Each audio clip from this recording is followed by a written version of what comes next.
Hi friends, welcome back to our channel. నేను మీ రంజిత్. కొద్దిసేపటి క్రితం అయితే మన సీఎం రేవంత్ రెడ్డి సచివాలయంలో డిఎస్సి యొక్క జర్నలిస్ట్ ర్యాంక్ని అయితే విడుదల చేశారు. ఎన్నో రోజులుగా చూస్తున్న మన యొక్క డిఎస్సి అభ్యర్థులకైతే ఇది ఒక ఉపశమనంగా చెప్పుకోవచ్చు. అయితే రేపు లేదా 2 రోజుల్లో అయితే జిల్లాల వారీగా మెరిట్ లిస్ట్ అయితే విడుదల చేయబోతున్నారు. అంటే ఏ జిల్లాలో ఎంతగా వచ్చిందో జర్నలిస్ట్ ర్యాంకును ఈ యొక్క మెరిట్ లిస్ట్ని అయితే విడుదల చేయబోతున్నారు. అనంతరం ఏమవుతుందంటే 1:3లో ఈ యొక్క మెరిట్ లిస్ట్లో ఉన్నవారిని సర్టిఫికేట్ వెరిఫికేషన్కి అయితే పిలుస్తారు.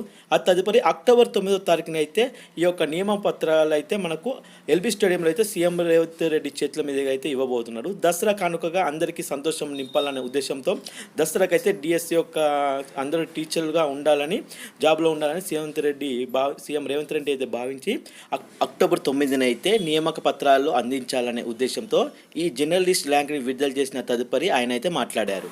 ఇక్కడ ఇచ్చిన ఈ లింక్ను ఓపెన్ చేస్తే ఇక్కడ జర్నలిస్ట్ ర్యాంక్ ఓపెన్ అవుతుంది.